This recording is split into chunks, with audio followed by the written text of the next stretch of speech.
I'm Patrick, and I was itching to escape it all. I decided that I would go camping alone for a week.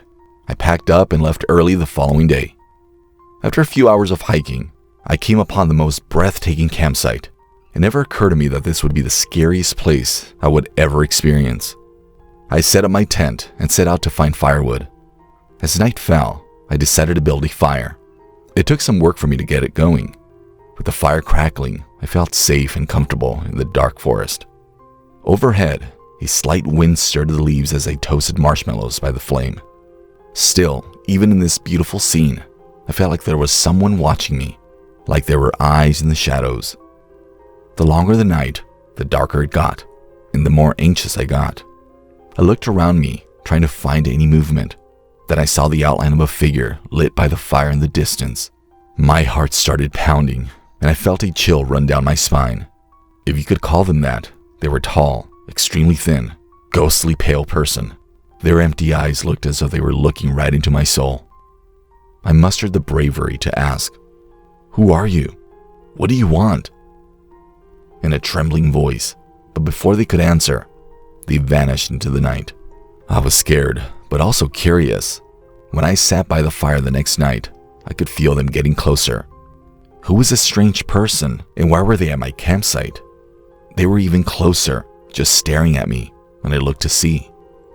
They did nothing but watch me, and this strange pattern persisted. Every night they got closer, and I started to fear for my life. The real fright came on the fourth night. I was lying in my tent when I felt a dark, shadowy figure over my head. My fear had immobilized me. Then I heard a voice full of hate say, "Go away." It was as if it had come inside me. I could see they were heading out through the leaves on the ground. My desire to run was overwhelming my fear of moving. This creature did not seem human, more like something beyond our comprehension. I decided to stay in my tent until it got light outside so that I could take in my surroundings. The following morning, I packed quickly. This thing or person gave me so much anxiety that I fled quickly. I was hoping they wouldn't come after me. Those nightmarish experiences and all the unsolved questions still occupy my thoughts.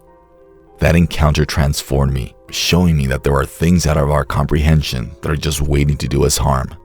That creature was who they were, and what did they want with me? Even now, when I'm constantly searching for any potential negative influence in my life, I think about that presence. That pale, tall figure with empty eyes keeps me awake at night because it makes me think of the line dividing the real world from the imaginary. And in those terrifying moments, I can practically hear that cold voice telling me to leave.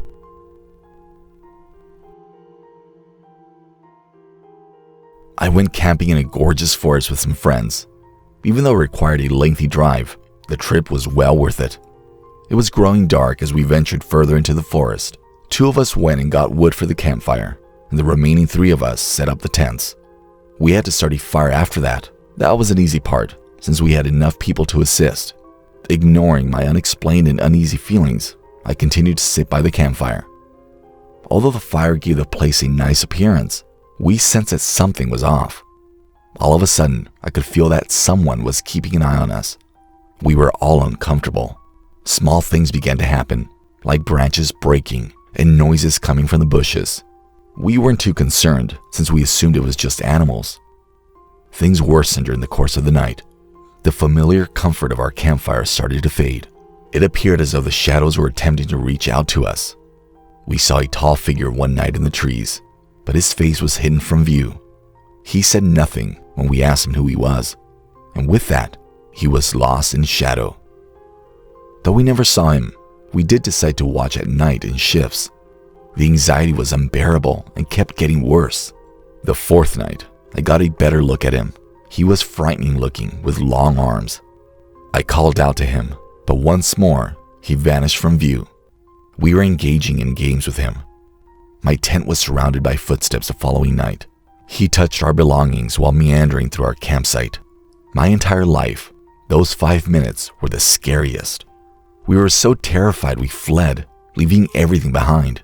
We ran until we came to a safe city, but our fear never went away. We can still recall those spooky evenings and the unusual man that followed us. Uncertain of his intentions, he nevertheless made an impression on us. That fear is evoked by the campsite. Although some of us heard or saw him, we were never able to determine his intentions. His secret is kept in the forest. We who survived the bare scars of that period in our memories alerts to the possibility of danger at any time. The campground is a mystery that will never be fully understood, a silent witness to our fear.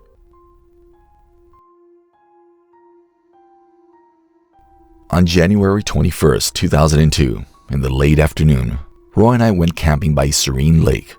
We had no idea what would happen, but our peaceful retreat had become a terrifying encounter with the unknown. As we established camp, the symphony of nature embraced us and brought with it a dreamlike atmosphere. One strange thing, though, persisted in disturbing us, a continuous, faint sound that resembled a distant whisper.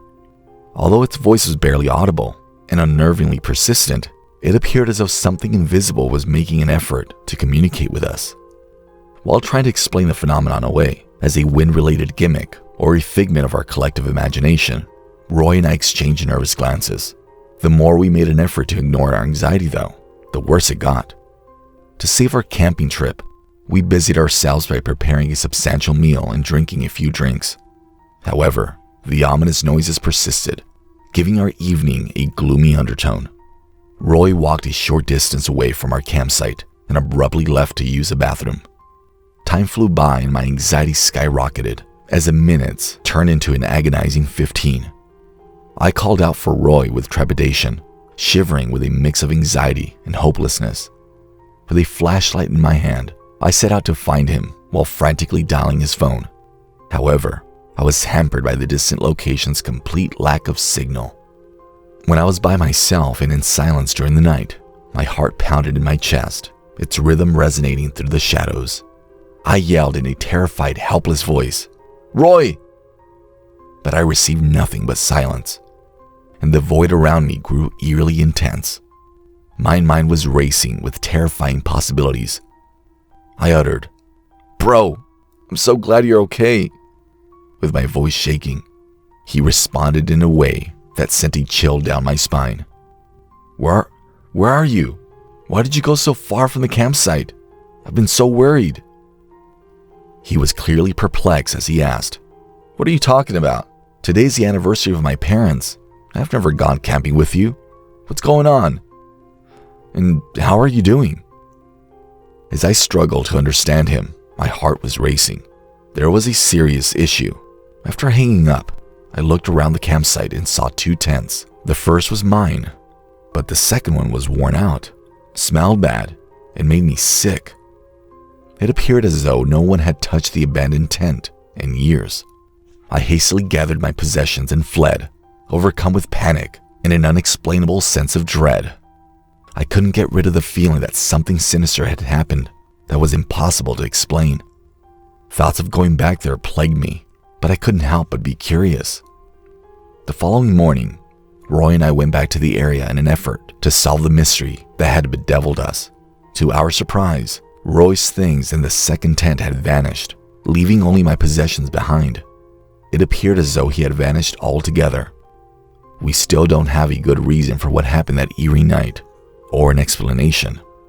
The uncertainty gnaws at our souls, leaving us with more questions than answers. Was it an elaborate prank, or did we unwittingly stumble into the realm of horror? Please share any experiences or theories you may have if you have had something similar. I still get goosebumps thinking about that fateful camping trip, and I can't help but wonder if anyone else had ever encountered such unfathomable horror in the great outdoors. Panic surged within me, threatening to consume every thought. Had he been in some sort of accident or gotten lost in the wilderness?